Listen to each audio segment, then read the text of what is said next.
Good morning dear students. बच्चों हम लोग आज चैप्टर पढ़ रहे हैं फंक्शंस में बच्चों ये बताया गया है। पहले तो इसमें आज लेक्चर चलेगा लंबा। फंक्शंस में ये है बच्चों कि फंक्शन अपने आप में सीधे सीधे रिलेशन की एक फॉर्म है। रिलेशन से ही फंक्शन बन गया, लेकिन फंक्शन में डेफिनेशन बदल गई और रिलेशन में अलग है और फंक्शन में अलग है।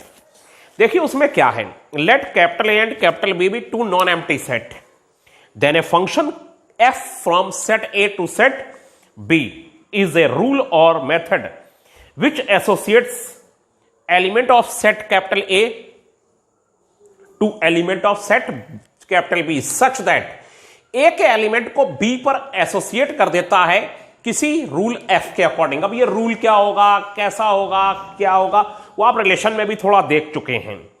और इसमें यह कहा गया है सच दैट फर्स्ट नंबर, और शायद मैंने पेपर पे फर्स्ट नंबर ये लिखा है, शायद नहीं लिखा ही है ये, an element of set A is associated to a unique element in set B.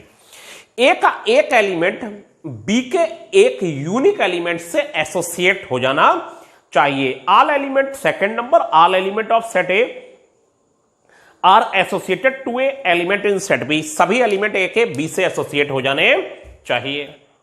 तो पहली बात क्या है बच्चों, पहली बात तो यह है कि ए का एक एलिमेंट बी के यूनिक एलिमेंट से एसोसिएट होना चाहिए। अभी बताते हैं सब।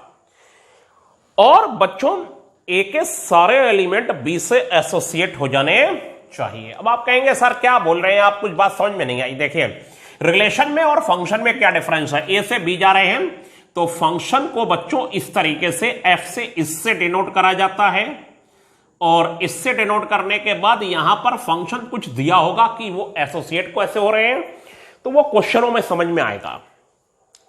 अब हमने आपको यह बताया कि डिफिनीशन क्या है। अगर ए का एक एलिमेंट बी के एक एलिमेंट से यूनिक एलिमेंट से एसोसिएट होना चाहिए, ऐसा नहीं हो कि ए का एक एलिमेंट बी के दो एलिमेंट से एसोसिएट हो जाए, यानी ऐसा हो जाए, तो इसे फंक्शन नहीं बोलेंगे। अगर ऐसा हो गया तब, अभी मैं सब समझा रहा हूं बोर्ड पर बच्चों। उसके बाद ए का जो एलिमेंट है, ए के जो बच्चों एलिमेंट है वो सारे बी से एसोसिएट हो जाने चाहिए, कोई भी एलिमेंट खाली नहीं रहना चाहिए। रिलेशन में यह था कि ए के कोई भी एलिमेंट रिलेशन आर के अकॉर्डिंग बी से मिल रहे हैं और खाली रह गए तो कोई प्रॉब्लम नहीं है, ठीक है। उसमें अगर इधर एसोसिएट नहीं हो पाया फोर इससे तो कोई प्रॉब्लम नहीं है, लेकिन यहां पर होना चाहिए, ठीक है। तो हमने आपको यह समझाना है कि कौन रिलेशन नहीं है और कौन रिलेशन है। अब देखिए ये F1 है बच्चों सपोज, ठीक है। तो F1 में बच्चों ये है कि अगर मैं ये कह दूं कि ये F1 की बात करी जाए सपोज, अब आपके पेपर में भी कुछ इस टाइप से मैंने लिख के दिया है, तो ये जो है और ये मैं ई लिख दूं, ये फंक्शन नहीं है। F1 is not a function. अब F1 बच्चों फंक्शन क्यों नहीं है वो बताइए। क्योंकि ए का एक एलिमेंट बी के दो एलिमेंट से एसोसिएट हो जा रहा है। आप कहेंगे ई कैसे लिख लिया, वो अभी मर्जी है, थोड़ा सा उस पर मत जाइएगा। फिर बच्चों ये है ए, ये है बी, और ये एक F2 नाम का फंक्शन है, और F2 नाम का जो फंक्शन है बच्चों 1 2 3 4 5, ये A B C D E F ये है। और जो बच्चों F2 है ए से बी पर F2, तो अगर मैं अभी अपने मन से बना दे रहा हूं F2 ये आपका हो गया ये। अब इसमें 4 और 5 सपोज खाली रह गया, या सिर्फ बच्चों 5 खाली रह गया, तो अगर एक एलिमेंट खाली रह गया तो F2 is not a function, not a function. ये फंक्शन क्यों नहीं है? ए का एक एलिमेंट बी के एक एलिमेंट से यूनिकली एसोसिएट होना चाहिए। यूनिकली का मतलब है सिर्फ एक एलिमेंट से एसोसिएट होना चाहिए, दो से हो गया तो ये फंक्शन नहीं है। और every element of set A associated with a element of B, इसका अगर एक खाली रह गया बच्चों तब भी ये फंक्शन नहीं है। अब क्या होगा बच्चों, F3 लिख रहा हूं मैं, ये 1 2 3 4 5 और ये A B C D E F3 function है या नहीं है ये चर्चा करनी है। F3 देखिए जरा, मैं बना लेता हूं अपने पास से, ये 3D ये, और देखिए ये फंक्शन है क्योंकि A के सारे एलिमेंट B के यूनिक एलिमेंट से एसोसिएट हो गए, कोई भी दो से नहीं हुआ और A का कोई खाली नहीं रहा। F3 is a function, F3 बच्चों फंक्शन है। अब क्या होगा बच्चों, यहां पर आना है जरा सा, ये F4 और समझिए 1 2 3 4 5 A B C D E। अब ये हो गया 1 2 और ये 3B से और 4C से और 5D से। अब बच्चों क्या होगा कि A का जो एलिमेंट है वो 1 और 2 B के A से एसोसिएट हो गए दोनों, ये फंक्शन होगा। F4 is a function, F3 is a function. F3 में तो कोई कंफ्यूजन नहीं है, सब एक एक से एसोसिएट हुए हैं और सारे A के एसोसिएट हो गए B से, इसमें कंफ्यूजन है। F4 में क्या कंफ्यूजन है, 1 और 2 A से एसोसिएट हो गए तब ये फंक्शन है। एक एलिमेंट A का B से एसोसिएट नहीं होना चाहिए, दो एलिमेंट एक से एसोसिएट हो गए तो कोई प्रॉब्लम नहीं है, दो एलिमेंट अगर एसोसिएट हो गए तो कोई प्रॉब्लम नहीं है। F4 इज ए बच्चों क्या हो गया, function. F4 is a function, F4 बच्चों फंक्शन हो गया। ये जो A और B के एलिमेंट है तो A का टू एलिमेंट अगर B के एक एलिमेंट से एसोसिएट हो जाए तो इसे फंक्शन बोला जाता है, लेकिन अगर एक एलिमेंट दो से एसोसिएट हो गया तो यह फंक्शन नहीं है। सारे कुछ आपके सामने हैं, पेपर में भी कुछ इसी तरीके से आपको मैंने दिया है। फंक्शन की डेफिनेशन यही बताइए, A और B के जो एलिमेंट है वो एसोसिएट जब होते हैं तो वो यूनिकली एसोसिएट हो और A के सारे एलिमेंट B से एसोसिएट हो जाएं। और इसको पढ़ने का तरीका मैंने लिखा है, if F is a function from a set capital A to set B then B right. अगर A, अभी तो सिर्फ समझाया जा रहा है और नोट्स आपके पास हैं, A से B पर ये एसोसिएट हो रहे हैं तो बच्चों F लिखा जाएगा such that A to B, F such that A to B। A के एलिमेंट B से इस F फंक्शन के अकॉर्डिंग एसोसिएट हो रहे हैं तो इसे लिखा जाएगा F such that A maps to B। इसे ये भी पढ़ते हैं F such that A maps to B। ये हो जाएगा such that A maps to B, लिखा हुआ है A मैप्स टू B। तो बच्चों हमने इसे आपको अभी रीड करने का तरीका बताया, फंक्शन क्या होता है वो बताया, सब आपके स्क्रीन पर है। अब मैं आपको यह बताऊंगा कि डोमेन और रेंज क्या होता है बच्चों। तो बच्चों डोमेन और रेंज, जरा फंक्शन पर जाइए और रिलेशन को भूल जाइए बिल्कुल। रिलेशन में अलग कहानी थी और फंक्शन में बच्चों अलग कहानी है। रिलेशन में बच्चों क्या कहानी है, रिलेशन में यह कहानी है कि A में कोई खाली रह जाए तो भी रिलेशन होगा, लेकिन फंक्शन में A का कोई खाली नहीं रहना चाहिए। लेकिन बात वही कि अगर A के सारे एलिमेंट डोमेन का सेट कहलाएंगे, B के, यहां देखिए इसमें B के वो एलिमेंट जो सारे हैं वो कोडोमेन कहलाएंगे, लेकिन A के जो एलिमेंट B से एसोसिएट हो गए हैं, A के एलिमेंट जो B से एसोसिएट हो गए हैं वो रेंज कहलाएगी। आपको बताएं B का एलिमेंट खाली रह सकता है, ये मैं बताना आपको भूल गया। B के एलिमेंट खाली रह जाए तो कोई प्रॉब्लम नहीं है। B के एलिमेंट खाली रह जाने पर बच्चों कोई प्रॉब्लम नहीं है, A का नहीं खाली रहना चाहिए। A का दो एलिमेंट B के एक एलिमेंट से एसोसिएट हो जाए तो कोई प्रॉब्लम नहीं है, A का एक एलिमेंट B के दो एलिमेंट से एसोसिएट नहीं होना चाहिए। मुझे लगता है फंक्शन आपको बात समझ में आ गई होगी। डोमेन क्या होता है, से बी पर मैपिंग हो रही है, इसे ए मैप्स टू बी बोलते हैं। ए के सारे एलिमेंट डोमेन का सेट, बी के सारे एलिमेंट को डोमेन का सेट, और जो ए के एलिमेंट बी से मैप हुए हैं वो रेंज हो जाएगा। जैसे इसमें रेंज में ए बी सी डी आएगा, ई छोड़ दिया जाएगा। डोमेन क्या होगा 1 2 3 4 5, रेंज को डोमेन क्या होगा ए बी सी डी ई, और रेंज क्या होगी ए बी सी डी। तो बच्चों आपको मेरी बात समझ में आ गई होगी। अब मैं आपको जो बताने जा रहा हूं मैक्सिमम ये कि इक्वल फंक्शन क्या होते हैं। इक्वल फंक्शन आपकी बुक में जरूर दे रखे हैं, लेकिन मैं इसे कोई नहीं मानता। डिफिनीशन में देखिए क्या कहा गया है, आप बुक में भी देखते चलिए साथ में, कि two function F and G are said to be equal function, कि इसके डोमेन इक्वल हो, कोडोमेन इक्वल हो और फंक्शन भी इक्वल हो। अरे भाई ये कौन सी बात है, अरे भाई ये तो कोई बात ही नहीं हुई। डोमेन भी इक्वल हो, कोडोमेन भी इक्वल हो और फंक्शन भी इक्वल हो, तो वो फिर इक्वली फंक्शन होंगे। यानी डोमेन, कोडोमेन और रेंज सब इक्वल हो तो उसे इक्वल फंक्शन बच्चों बोल दिया जाता है। इसमें तो कुछ बात ही नहीं हुई। तो इसके बाद अब मैं ये जब बात ही नहीं हुई तो बच्चों मैं आपको अब एक क्वेश्चन कराना चाहता हूं, एग्जाम्पल नंबर फर्स्ट, और वो आपके स्क्रीन पर आ रहा है बच्चों, देखिए। तो अब आपके स्क्रीन पर आ चुका है पेज 3.4 का फर्स्ट क्वेश्चन, और हो सकता है आपके यहां पेज बदला हुआ हो, बस फंक्शन का एग्जाम्पल नंबर फर्स्ट। बच्चों इसमें कहा है express the following function as the set of order pair. Set of order pair में लिखना है और एंड डिटरमिन देयर रेंज। सबसे पहले तो शुरुआती दौर में बहुत ध्यान से समझनी होती है बात। पहले ये समझिए, इसको रीड करिए। F such that A set से फंक्शन मैप हो रहा, मैप का भी मतलब समझ लीजिए।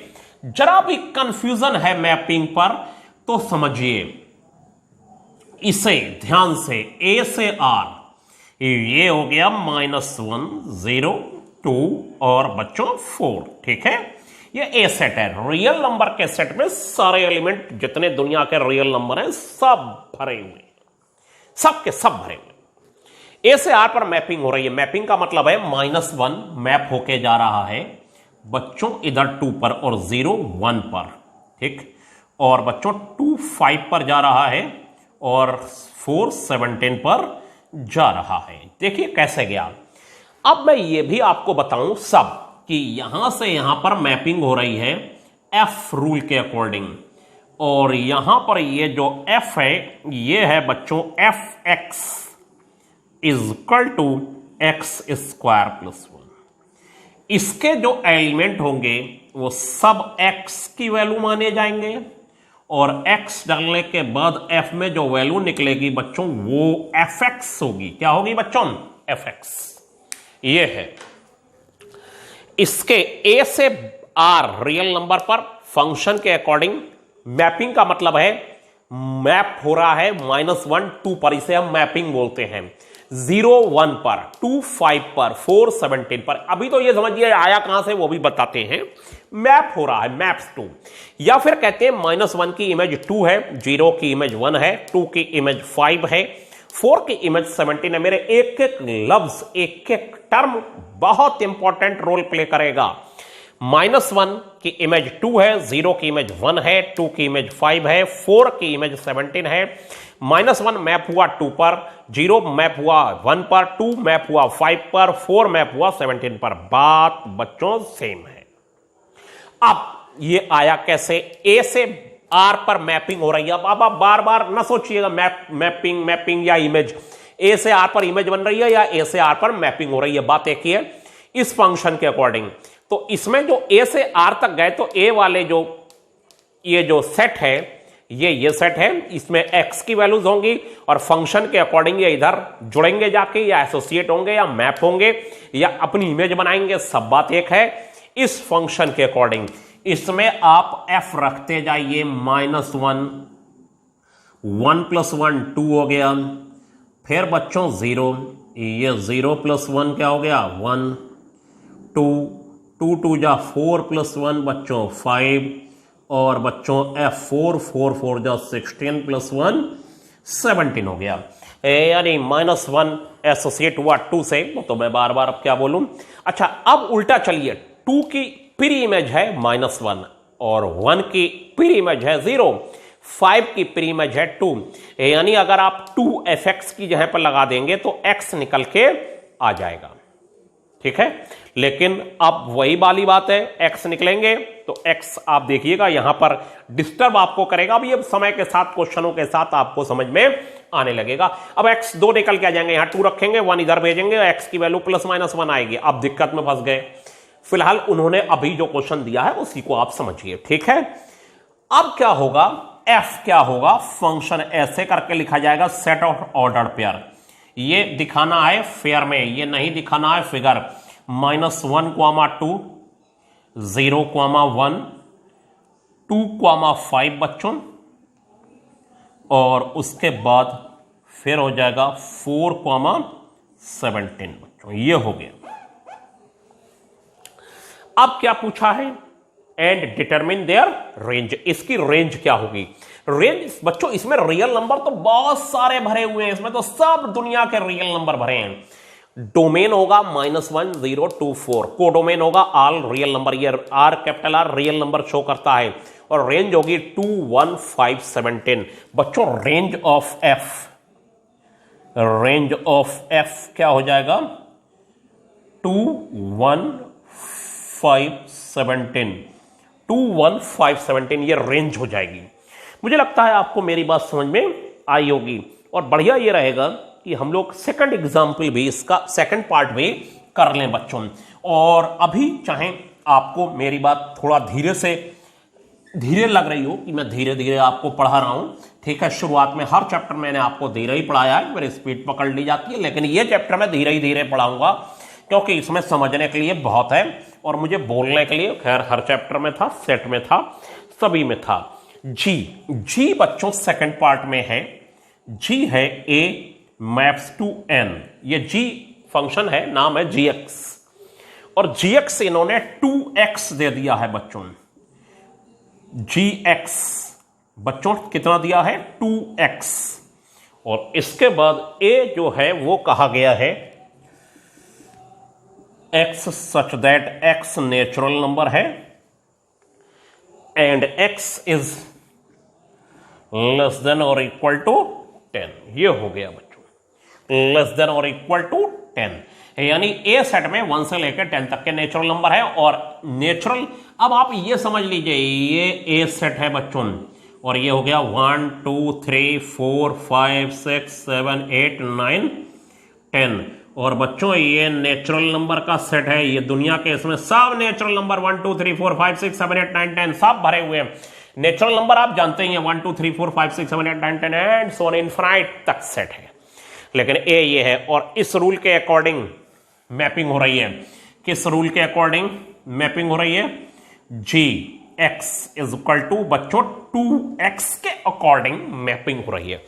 और बच्चों x हमने 1 लगा दिया, ठीक है, तो G1 कितना हो गया, 2, फिर G2 लगा दिया, ये हो गया बच्चों 4, और G3 लगा दिया, कितना हो गया 6, G4 लगा दिया, ये हो गया 8, ऐसा ही 5, 6, 7, 8, 9, 10, यानी कि F सच दैट हो जाएगा ऑर्डर्ड पेयर 1, 2, 2, 4, 3, 6, 4, 8 सारे आप लिख सकते हैं, और सारे आपको लिखने भी चाहिए पेपर में। 5, 10, 6, 12, 7, 14, 8, 16 और 9 आपका 18, और बच्चों 10 2 जा 20, ये आ गया। अब आपको रेंज निकालनी है। रेंज ऑफ एफ में मैं यहां आंसर लिख देता हूं, ये नहीं बनाना है, ये बिल्कुल भी नहीं बनाना है, समझाने के लिए बहुत जरूरी है बच्चों। रेंज ऑफ एफ हो जाएगी हमारे सामने, सब लिख दीजिए, 2, 4, 6, 8, 10, 12, 14, 16, 18 और बच्चों 20 हो गया, ये आ गया बच्चों। तो आपको लगता है मेरी बात कुछ समझ में आई होगी, और नेक्स्ट वीडियो में बढ़ते और बस 4-5 वीडियो में ये चैप्टर खत्म हो जाता है और मैं जल्दी जल्दी आपको वीडियो दूंगा। आप जल्दी जल्दी उसे देखिए बच्चों और कोशिश करिए कि आप क्वेश्चनों को समझ सकें। अब देखिए नेक्स्ट क्वेश्चन आ रहा है आपके स्क्रीन।